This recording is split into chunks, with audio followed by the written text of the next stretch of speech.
참된 메시아이자 왕이신 그리스도를 증명하고 증언하는 시편 중에 하나입니다. 메시아에 대한 분명한 예언이 담겨져 있는 계시가 담겨져 있는 시편이기도 하고, 또한 이 시편은 다윗 스스로가 그리스도를 대망하지 않았더라도 다윗 스스로가 참된 왕이신 하나님을 향해서 그 하나님을 열망하는 마음으로 그의 진실한 고백을 썼다고 생각할 수 있습니다. 시가 우리에게 어렵게 다가오는 이유는 시라는 자체가 가지고 있는 이 독특함 때문입니다.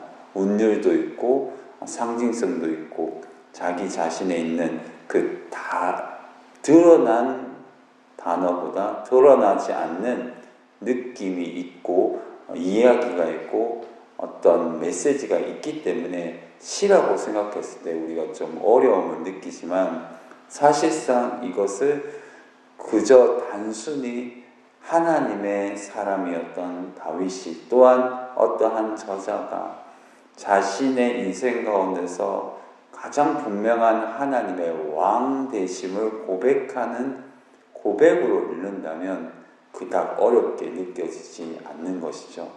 그래서 성경을 어렵게 보려고 하면 어려울 수도 있고 쉽게 보려고 하면 쉬울 수도 있습니다. 말 그대로 하나님의 말씀은 우리가 그 말씀을 받아들이려고 하는 자에게는 분명한 하나님의 음성이 들리는 것이고, 그것을 곡해하거나 이해하지 않거나 아니면 자신의 마음대로 이해하려고 하는 사람들에게는 저마다 다양한 방식으로 성경이 읽혀지고 적용될 수도 있는 거죠.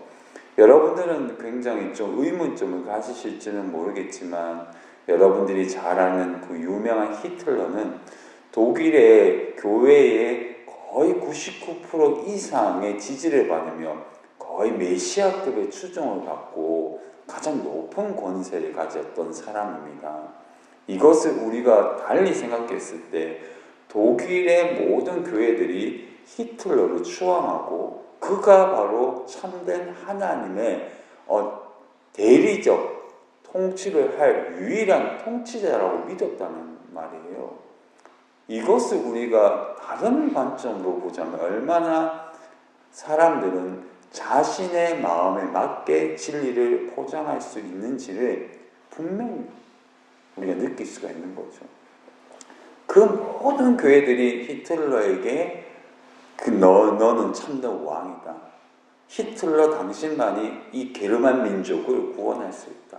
우리야말로 선민이다. 라는 관점에서 그들의 입맛에 맞는 진리를 얘기했을 때 단 몇 사람, 몇 교회만이 거절했단 말이에요. 고백교회라는 특징을 가지고 있는 본헤퍼, 이름은 한 번도 들어보셨죠?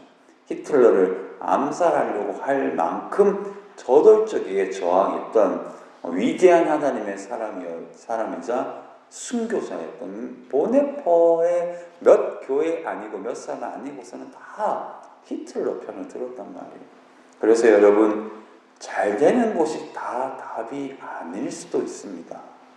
꼭 잘 되는 교회가 꼭 답이라고 생각하면 여러분들은 위험한 생각을 가지고 있는 분일 수도 있어요. 답은 하나님이 왕이시고 하나님이 높아지는 곳에 답이 있습니다.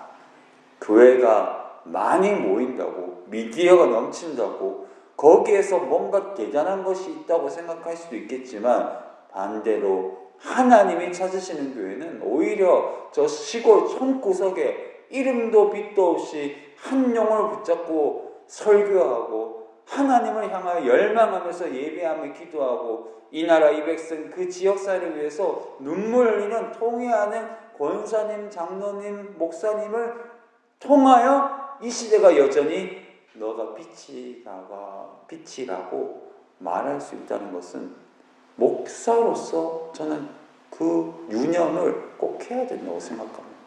여러분, 어디에 하나님이 임재하실까요? 그리스도 예수께서는 왕으로 오셨지만 말구유에 태어나셨습니다.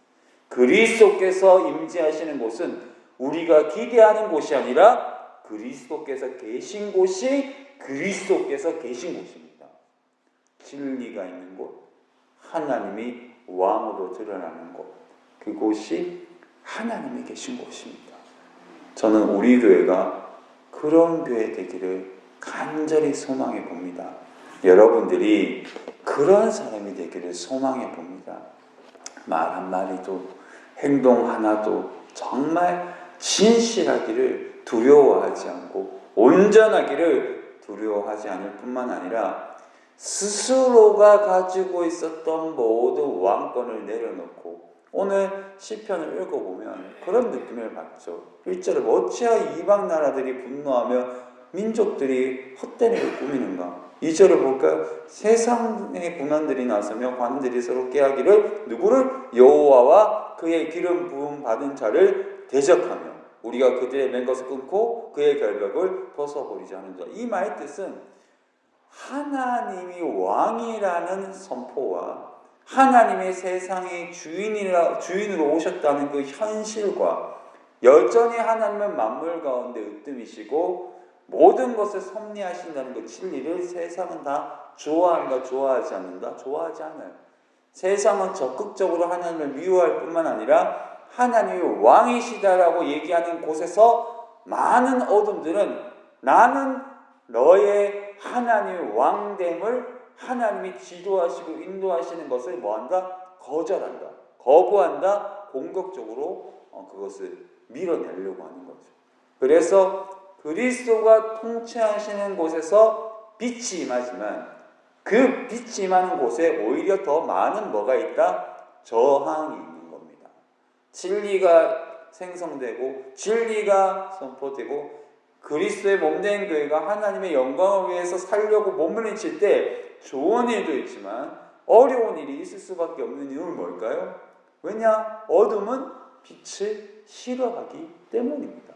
그래서 교회가 잘 되는 과정 속에서 어려움이 일어나는 것은 지극히 뭐다? 정상인 거죠. 우리가 하나님 안에서 하나님을 왕으로 섬기고 세상 속에서 자신이라는 이름을 가지지 않고 하나님을 열망하고 하나님을 소유하며 하나님의 왕되심을 고백하는 순간 철저하게 세상은 우리를 공격할 뿐만 아니라 어둠은 우리에게 많은 시험과 고통과 아픔을 직면하게 만들고 계속해서 우리를 불교 용어가 아니라 번뇌와 고통과 아픔으로 점철시키는 겁니다. 왜냐?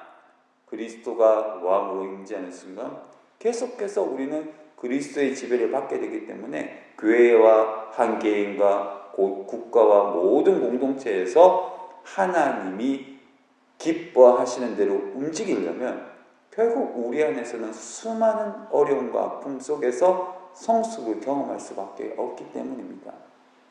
여러분, 사도행전 4장을 읽어보면 베드로와 사도들이 복음을 선포하는데 그들에게 많은 유대인들과 그 예수 그리스도를 싫어하고 메시아됨과 부활 사건을 거절했던 많은 권위가 있었던 권력이 있었던 사람들이 그런 메시지를 싫어하거든요. 하지 말라. 부활 사건 얘기하지 말라. 진리를 얘기하지 말라. 얘기했을 때 그들이 핍박을 받습니다. 그리고 나서 오늘 시편 2편을 그대로 인용하죠. 사도 베드로와 사도들이 사도행전 4장을 읽어봅니다. 그리고 주여 이러해서 하나님의 아들 예수의 메시아됨과 부활 사건을 거절하지만 이것이 복음이니 우리는 이 복음을 선포할 겁니다. 온전히 기도하고 복음을 선포하고 담대히 복음을 선포하려고 하나님 앞에 열렬히 기도할 때 진동하고 성령이 충만하였다. 이게 사도행전 4장의 이야기잖아요. 말 그대로 복음이 선포되고 그리스도가 왕으로 임재하는 그 메시지가 선포되는 곳에 하나님의 역사가 있을 줄 믿습니다. 하나님의 역사는 우리가 기대한다고 이루어지는 것이 아니라 하나님의 역사는 하나님이 왕으로 드러나는 곳에 하나님의 역사가 있습니다. 하나님이 드러나는 곳에 우리의 기쁨은 없을 수 있겠지만 하나님이 왕으로 드러나고 복음이 능력이 되고 복음이 드러나고, 우리로 표현해서는 하나님을 위하여 우리가 살아갈 때, 그리스도가 누구인지가 우리를 통해서 드러날 때, 우리는 우리가 드러나기를 원해요. 복음을 통하여 우리가 드러나기를 원하지만 그리스도의 복음이 우리를 통하여 드러나야 될 줄 믿습니다. 우리가 복음을 통하여 우리가 드러나기를 원해요. 저희 고모부가 이제 책이 나왔습니다. 이 예약을 걸어놓고 제가 이제 책을 이제 보려고 기대하고 있는데, 이제 홍성사에서 책이 나왔어요. 잘 됐으면 좋겠습니다. 우리 고모부니까 잘 됐으면 좋겠고, 첫 번째는. 두 번째, 정말 좋은 간증들이 많고, 제가 고등학교 때부터 들었던 간증이에요. 정말 고모부 정말 힘들었거든요. 기적도 많이 경험하고 정말 쉽지 않은 평생을 아프리카에서 그 힘들었던, 감비아는 정말 살 곳이 되고 기니비스와는 사람을 못 사는 곳이에요. 죽을 고기도 많이 넘기시고 따님도 잃으시고, 이 모든 그 간증이 그 책에 녹아져 있고, 크레파스로 그렸던 그 그림들이 그 홍성사의 책에 두제 크레파스라고 이제 출간이 되었습니다. 근데 그 간증을 전 많이 들었으니까 책을 읽어보지 않아도 저희 고모부를 알기 때문에, 복음이 그 사람을 통하여 드러나는 사람이 있고, 복음을 이용해서 나를 드러내고자 하는 사람이 있단 말이에요. 여러분 교회 생활을 해보면 그게 느껴져요. 어쩔 수 없어요. 여러분 목사를 속일 수 없습니다. 속일 수 있을 수도 있다고 쳐요. 목사도 바보가 될 수 있으니까, 눈이 가려지고. 근데 주님은 속일 수가 없습니다. 주님을 위하여 일을 해야 되지, 복음을 통하여 하나님의 이름으로 포장을 하고 내가 드러내려고 하면 결국 무슨 일이 일어날까요? 복음이 드러나지 않고 내가 드러나는 건 저주에 가까운 일이고, 그런 일이 일어나지 않으면 상처를 받고, 그러니까 아무 의미가 없어지는 거예요. 그렇기 때문에 우리는 항상 주님이 드러나는, 복음이 우리를 통하여 드러나도록 각별히 신경 써야 됩니다. 내가 주님의 교회에 일을 한다는 게 중요한 게 아니에요. 주님의 교회의 일을 통하여 하나님이 드러나시도록 지혜롭고 진실하게 하나님께 사용되는 여러분들이 되시기를 간절히 주님의 이름으로 축복합니다. 오늘 시편을 보니까 하늘에 계신 자가 웃으시며, 4절에 이 웃는다는 게 진짜 웃는다는 뜻이에요. 히브리어로 주께서 그들을 뭐한다? 비웃으시리, 조롱한다는 뜻이거든요. 야, 진짜 대단하다. 웃어서 넘기시는 거죠. 왜냐하면 너무나 말도 안 되는 일에 하나님이 가만히 있는 이유는 괜찮아서가 아니에요. 너무나 아무것도 아니고 의미가 없기 때문에 가만히 계시는 거죠. 하나님의 침묵과 하나님의 복주심과 하나님의 인도하심과 일하심은 다양하게 우리에게 해석이 돼요. 말 그대로 여러분들이 죄를 짓고 나쁜 짓을 했는데 하나님이 내게 벌을 주시지 않는 이유는 여러분들의 사랑해서가 아닙니다. 하나님은 특별한 이유가 있기 때문에 참으시는 것. 그걸 사랑이라고 볼 수도 있지만 사랑이 아니라 그것은 하나님이 우리를 불쌍히 여기시는 겁니다. 불쌍히 여기시는 사람도 두 가지가 있어요. 지극히 사랑해서 불쌍히 여기시는 것과 대도 않은 행동을 하기 때문에 정말 내가 이번만큼은 참는다라는 긍휼이 있어요. 여러분들은 두 관점에서 어떤 긍휼을 받으셨습니까? 저도 두 가지 다 받은 적이 있는데, 여러분 이 긍휼을 참 극명해요. 이걸 깨달을 때 인간은 성장하는 거예요. 그래서 저는 정말 솔직히 정말 진심으로 하나님이 우리를 불쌍히 여길 때 기적으로 일어난다고 생각하는 사람입니다. 이 두 가지 갈래 중에 후자는 좀 좋지는 않고, 하나님이 우리를 지극히 사랑해서 불쌍히 여길 때 우리의 인생은 궁극적으로 뭐가 있다? 답이 있다고 생각합니다. 이 새벽에 하나님의 긍휼을, 사랑을 경험하시면 좋겠습니다. 여러분 기도할 때 간절히 기도하지 못해도 때로는 기도 제목도 생각이 나지 않고 그냥 아무 생각 없이 교회 왔고 새벽 기도 드려도 때는 은혜가 있을 때가 있다 없다? 있어요. 설교를 엉망으로 했는데 때로는 전 지지난주 수요일에 설교를 했는데 제가 무슨 설교를 한 거지라는 생각에 회개를 많이 했는데요. 왜 저는 설교를 할 때마다 그런 생각이 들까? 내가 이 설교를 진짜 이렇게까지 해야 되나? 왜 이렇게 못하지? 이라는 생각이 들거든요. 여러분은 어떻게 느낄지 모르겠지만 진짜 나 같은 목사가 목사하면 되나? 설교 안 하고 싶다라는 마음이 들 만큼 강한 마음에 고통이 있어요. 준비를 안 하는 것도 아니고 열렬히 했는데 왜 내 마음에 만족이 없지? 그런 생각이 있단 말이에요. 하나님 불쌍히 여겨달라고 기도를 하는 하나님 공유를 베풀어달라고. 왜 하나님 내게 능력이 나타나지 않냐? 하나님 나는 왜 이 정도밖에 안 됐냐? 정말 여러분 불쌍히 여길 때 인간은 철저히 경성해지는 거예요.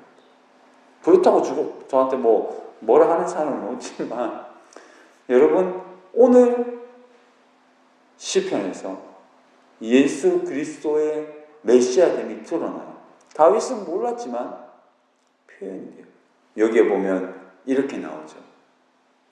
7절에 내가 여호와의 명령을 전하노라 여호와께서 내게 이르시되 너는 내 아들이라 오늘 내가 너를 낳았도다. 유일한 아들 누구로 얘기할까요? 그리스도 예수를 의미할 뿐만 아니라 이거 우리에게 목회적으로 받아들일 때 그리스도 예수 존재 자체가 가지고 있는 그 대명사는 우리 주님이 왕이시다는 얘기예요. 참된 구원자 메시아라는 의미거든요. 그래서 오늘 시편에도 나오지만 여호와를 경외함으로 섬기고 떨며 즐거워하라. 모든 사람은 여호와께 피하는 사람이 다 복이 있다. 이 말 뜻은 하나님 자신으로 왕으로 삼고 그에게 겸손하게 예배하며 겸손하게 엎드려 눈물을 흘리는 사람만이 하나님의 긍휼과 불쌍히 여김과 하나님의 구원을 경험할 수 있게 되는 겁니다. 하나님의 구원을 경험하려고 하면 우리는 하나님을 왕으로 뭐 해야 된다? 모셔야 됩니다. 이 세상 속에서 하나님의 역사를 경험하려고 하면 하나님이 우리의 인생에 동참할 수 있도록 우리를 내어드려야 합니다. 그것이야말로 그리스도인이 되는 유일한 길입니다. 그것이야말로 회개의 진정한 의미입니다. 내 인생에 하나님이 개입하셔서 나를 좌우하도록 나를 내어줄 수 있느냐가 우리 인생의 궁극적인 답으로 가는 유일한 길입니다. 우리는 답을 모르지 않습니다. 답은 여전히 성경에 있고 하나님은 가르쳐 주세요. 하나부터 100가지 아니 1000가지 만가지를 성경을 통해서 말씀을 읽고 주도적이게 묵상하지 않아도 분명한 하나님의 선한 뜻을 우리에게 들려진다 안 들려진다 들려져요. 어떻게 해야 될지, 어떤 윤리도덕적인 삶을 살아야 될지, 어떤 말을 해야 될지, 어떤 생각을 품어야 될지, 어떤 계획을 해야 될지, 어떤 의도를 가지고 인생을 살아야 될지 저마다 각각은 서로가 다르겠지만 하나님의 뜻은 선명하게 우리의 마음속에 깃들어 있고 성령을 통해서 우리에게 말씀하신다는 것. 그런데 그것을 내어드리면서 내가 거기에 동참할 수 있느냐에 그 사람의 변화와 그 사람의 인생의 결과물이 바뀐다 안 바뀐다? 바뀌어요. 그걸 우리가 스스로 경험해 봐야 됩니다. 그래서 말 한마디만 들어봐도 이 사람은 아직까지도 안 됐네. 이 사람은 아직까지도 그 정도 말밖에 못하네. 딱 각이 또 온다. 사람도 하물며 판단하는데 하나님이 판단을 하시지 않겠습니까? 여러분, 우리의 인생의 궁극적인 변화는 복음 앞에 엎드릴 수 있느냐입니다. 예수가 왕이라는 사실을 우리의 현실 속에서 받아내야 됩니다. 주님은 왕이시다. 누구도 내 인생의 왕이 아니다. 그 마음이 우리를 철저하게 겸손하게 할 뿐만 아니라 자유하게 할 줄 믿습니다. 하나님 아버지, 우리의 참된 왕은 예수입니다. 복음이 우리를 통하여 드러나도록 살아갈 수 있도록 하나님 우리에게 은혜를 허락하여 주시옵소서. 예수님의 이름으로 기도합니다.